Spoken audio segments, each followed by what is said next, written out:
Hello everyone, this is Shweta Sharma. Welcome to my class and I am going to discuss about partial order set, coset. What is the definition of coset? Suppose a relation R on a set S. A relation R on a set S is called partial ordering if it is reflexive, antisymmetric and transitive. अगर तीन condition किसी भी set में verify होती हैं, first is reflexive, दूसरा वो set antisymmetric हो जाए और तीसरा वो सेट ट्रांजिटिव हो जाए, तो उस सेट को हम कहते हैं कि कोसेट.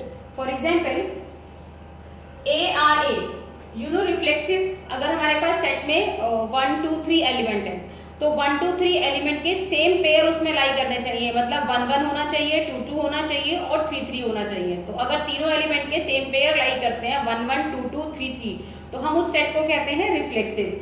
सेम ऐसे ही antisymmetric. Second point is antisymmetric. किसी भी सेट को एंटीसिमेट्रिक कब होगा? Suppose A R B and B R A. R is a relation here, divide भी हो सकता है, लेस देन भी हो सकता है और सबसेट भी हो सकता है. तो A, suppose A less than B and B less than A, तो implying that A is equal to B. A less than B, B less than A is equal to A is equal to B. तो अगर A R B, B R A relation हमें given है तो वो relation इस तरह से होना चाहिए कि ए और बी बराबर हो जाए.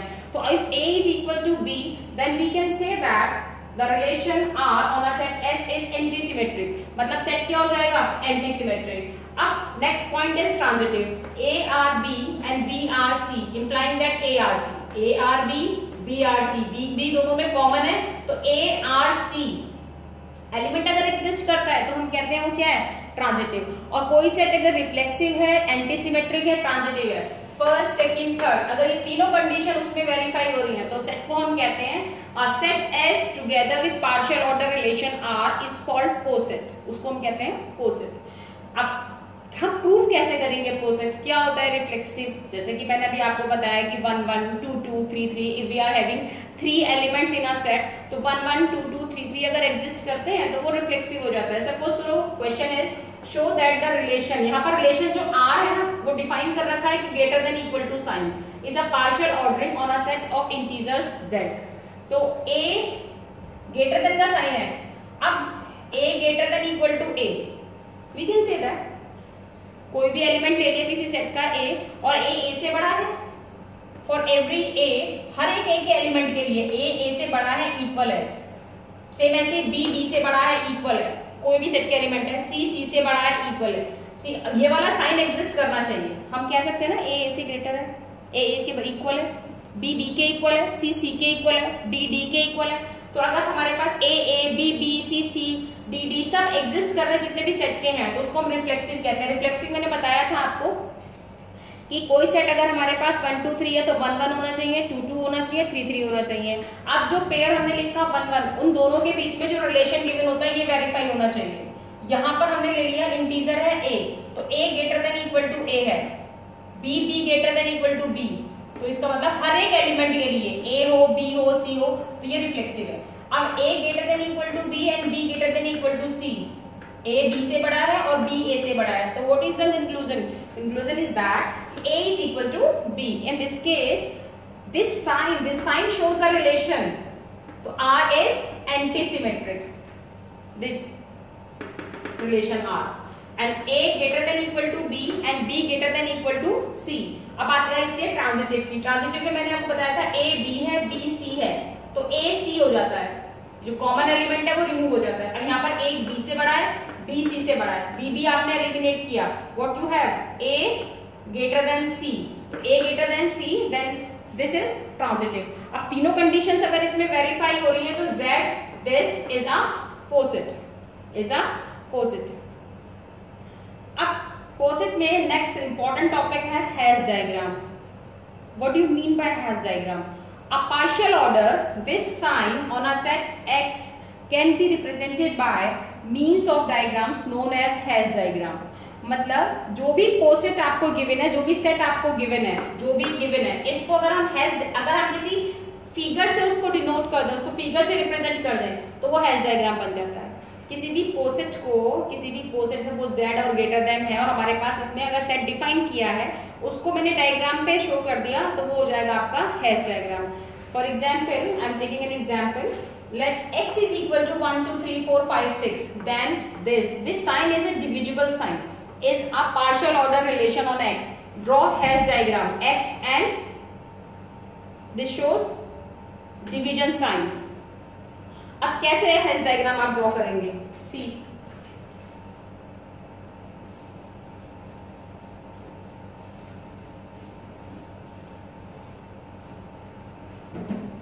सपोज 1 2 3 4 5 6 1 एलिमेंट, 1 सबको डिवाइड करता है, डिवीजन का साइन है, मतलब जो भी आप लोअर पॉइंट आप लोगे वो पॉइंट लोगे जो डिवाइड करता है। 1 किसको डिवाइड करेगा? 1 2 को भी करेगा, 3 को भी करेगा, 4 को भी करेगा, 5 को भी करेगा, 6 को भी करेगा।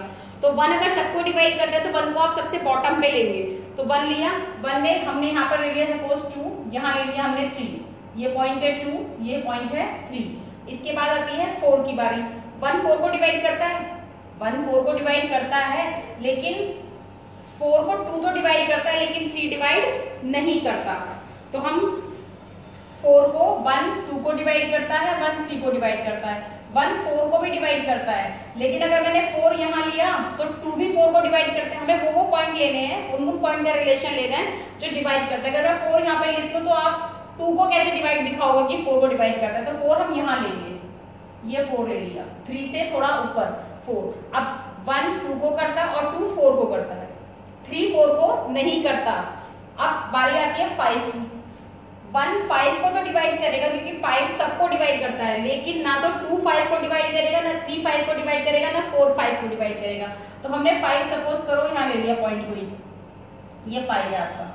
6 को 2 और 3 डिवाइड करते हैं, 4 डिवाइड नहीं करता, तो ये मैंने 6 पॉइंट ले लिया यहाँ।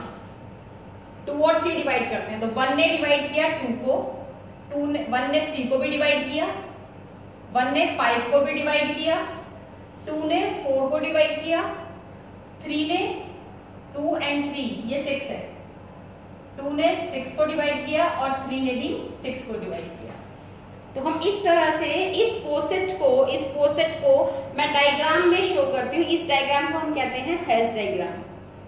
डायग्राम में मैंने आपको बताया कि हमें बॉटम पे वो पॉइंट लेना है, डिवीजन का साइन है, मतलब जो भी आप बॉटम पे एलिमेंट लोगे वो डिवाइड करेगा। तो 1 ने किस को डिवाइड करता है? एक्चुअली 1 सबको डिवाइड करता है, लेकिन 1 2 और 3 को डिवाइड किया, 4 को यहाँ डिवाइड किया, 5 को यहाँ डिवाइड किया। क्यों? क्योंकि अगर हम 4 यहाँ लेते सपोज सेम लाइन पर, तो आप 2 कैसे दिखाते कि 2 4 को डिवाइड करता है? तो 2 4 को डिवाइड करता है, तो 4 को हमने यहाँ लिया, ये शो करता है कि 2 4 को डिवाइड कर रहा है। 2 और 3 डिवाइड करता है 6 को एंड 5 अलग। तो 1 ने तो सबको डिवाइड किया, देखो 1 2 को कर रहा है, 2 4 को कर रहा है, इसका मतलब 1 भी 4 को कर रहा है, 1 3 को कर रहा है, 3 6 को कर रहा है, इसका मतलब 1 इनडायरेक्टली 6 को कर रहा है, मतलब डिवीजन है।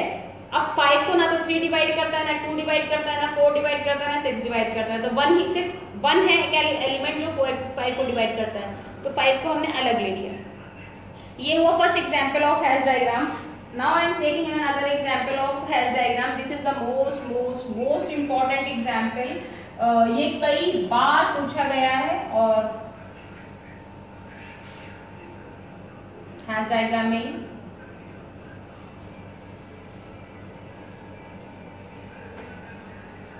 suppose question is that draw the hash diagram.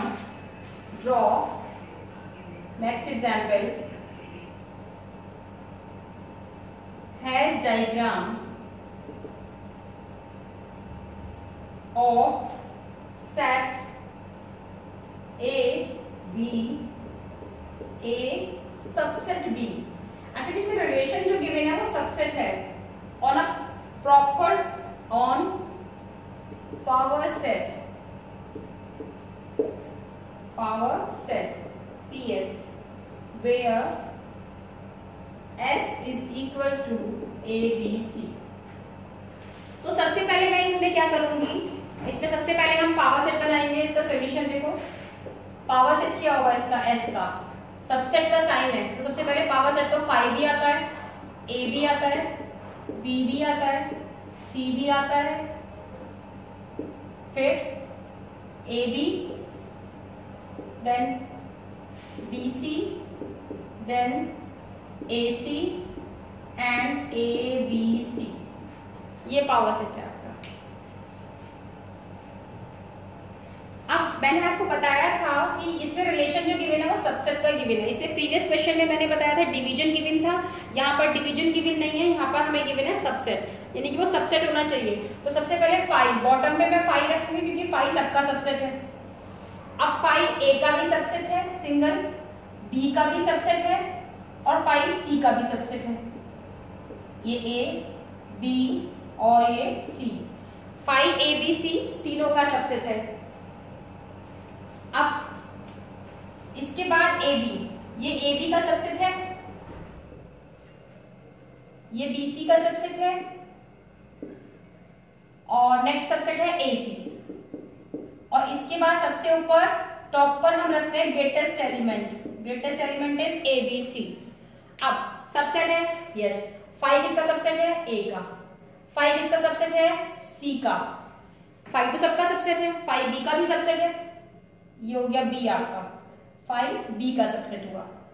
Then A B का सबसेट है। पहले आपने सिंगल सिंगल एलिमेंट लिए, फिर डबल एलिमेंट लिए, फिर तीन, जो लास्ट बचा हमारा ग्रेटेस्ट एलिमेंट वो ए बी के अंदर आता है, हाँ ए आता है इसमें, तो ये इसका सबसेट हुआ। फिर सी, इसको सबसेट है, यस सी इसको बिलोंग करता है, सी सबसेट है ए सी का। अब बाकी क्या बचा हमारा एलिमेंट, ए बी सी तीनों एलिमेंट किसके सबसेट हैं, ए बी सी के। एक्चुअली इसमें ना हमने यहाँ BC लिया था, आप इसमें AC टेक करो, इधर BC, क्योंकि हैश डायग्राम, वैसे तो हैश डायग्राम कभी भी यूनिक नहीं होता, अगर आप इनका ऑर्डर भी चेंज करोगे तो कोई फर्क नहीं पड़ता, क्योंकि हमें हैश डायग्राम कोई भी अगर हम बनाते हैं, सपोज करो मैंने ए बी यहाँ लिया, आपने ए बी यहाँ ले लिया, मैंने BC यहाँ लिया या AC इधर ले लिया, उससे आपकी फिगर थोड़ी चेंज हो जाएगी, लेकिन उससे फर्क कुछ नहीं पड़ता, क्योंकि हैश डायग्राम कभी भी यूनिक नहीं होते, बहुत सारे हैश डायग्राम आप बना सकते हो। अब B किसका सबसेट है, इसका, B किसका सबसेट है, इसका, इसको बिलोंग करता है। अब ये AB किसका सबसेट है, ABC का, BC किसका सबसेट है, ABC का, ये AC किसका सबसेट है, AC का सबसेट है, A इसका सबसेट है, यस A आ रहा है, C इसका सबसेट है, यस ये आ रहा है। एक्चुअली अगर मैं इनका ऑर्डर चेंज करती तो मुझे ये क्यूबॉइड की शेप नहीं मिलती, मुझे यहाँ क्यूब की शेप एक्चुअली मिल रही है, क्यूब की शेप मिल रही है, अगर मैंने इन दोनों का ऑर्डर चेंज नहीं किया, इनको AC को इधर रखा, BC को इधर रखा, अदरवाइज फर्क कुछ नहीं पड़ता, आपको क्यूब की शेप नहीं मिलेगी, बस शेप कुछ और हो जाएगी। तो शेप वेरी कर सकती है इसमें, और ये मोस्ट इंपॉर्टेंट हैश डायग्राम है। सबसेट A सबसेट है B का, C फाइव सबसेट है A का, फाइव सबसेट है B का, फाइव सबसेट है C का। अब A B B C और A C हमने तीन एलिमेंट यहाँ लिए, पहले सिंगल सिंगल एलिमेंट, फिर डबल डबल एलिमेंट और लास्ट में ग्रेटेस्ट एलिमेंट। तो ये सबसे पहले होता है यहाँ पर लीस्ट और यहाँ पर ग्रेटेस्ट। तो बॉटम पे हम लेते हैं सबसे छोटा एलिमेंट, ये सबसेट है, हमें सिर्फ ये रिलेशन ध्यान रखना है कि कौन किसका सबसेट। आप देखो B इसको बिलोंग नहीं करता AC को, तो मैंने B को कनेक्ट नहीं करा AC से, B किसको कनेक्ट करता है, BC को, और B किसको करता है, AC को। तो this is your hash diagram.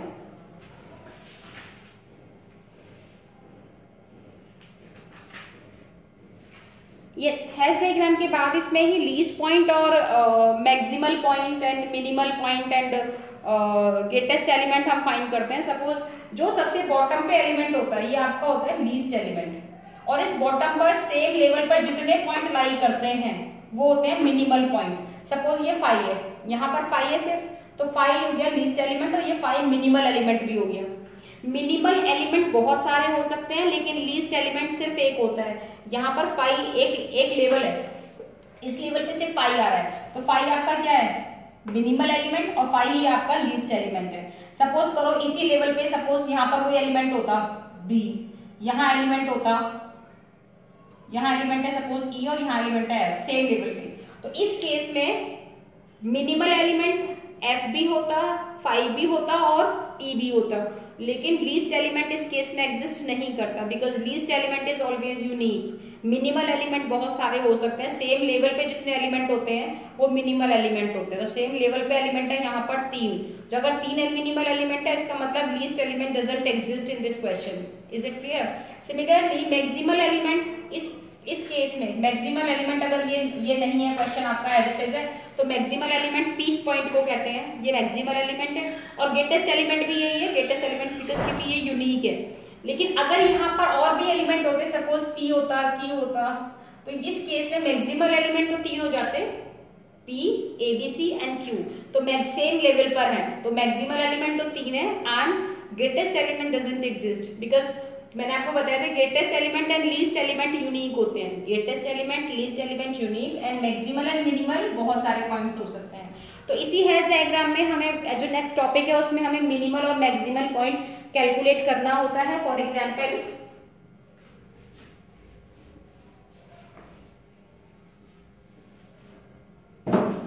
suppose you have to find, question is that you have to find the minimal and maximal point 1, 3, 9, 27. This is 27, this is 9, 3 and 1. Suppose ये first question है, इस question में आपका 1 क्या है, here 1 है आपका minimal, एक ही पॉइंट है बॉटम लिप पर मिनिमल पॉइंट, और लीस्ट एलिमेंट भी यही है क्योंकि मैंने कहा लीस्ट एलिमेंट इज यूनिक, एक ही एलिमेंट एक लेवल पे लाई कर रहा है, तो लीस्ट एलिमेंट भी आपका क्या है इस केस में, लीस्ट एलिमेंट भी 1 है। ग्रेटेस्ट एलिमेंट इस केस में, greatest element 27 and maximal element, maximal भी क्या है इस केस में 27 क्योंकि एक ही पॉइंट इस केस में लाई कर रहा है, तो ये मैक्सिमल भी है।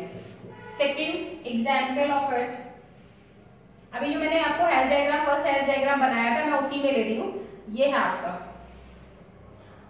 1, 2, 4, देन दिस इज 5, 2,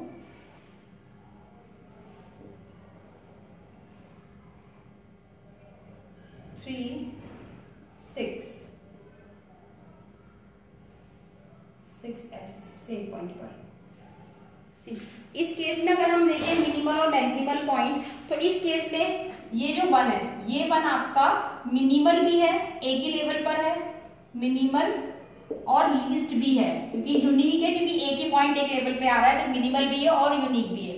लेकिन मैक्सिमल पॉइंट अगर हम देखें थोड़ा सा, और इसको मैं टिल्ट कर देती हूँ, ये ऐसे है सपोज, इसमें मैक्सिमल पॉइंट कितने हैं, मैक्सिमल पॉइंट है 4, 5 और 6 क्योंकि सेम लेवल पे आ रहे हैं, सेम लेवल पर है, तो मैक्सिमल पॉइंट और पीक पॉइंट्स हैं, तो maximal point 4, 5, 6 and greatest element तक की अगर हम बात करें तो no element is greatest in this case because greatest and least element must be unique.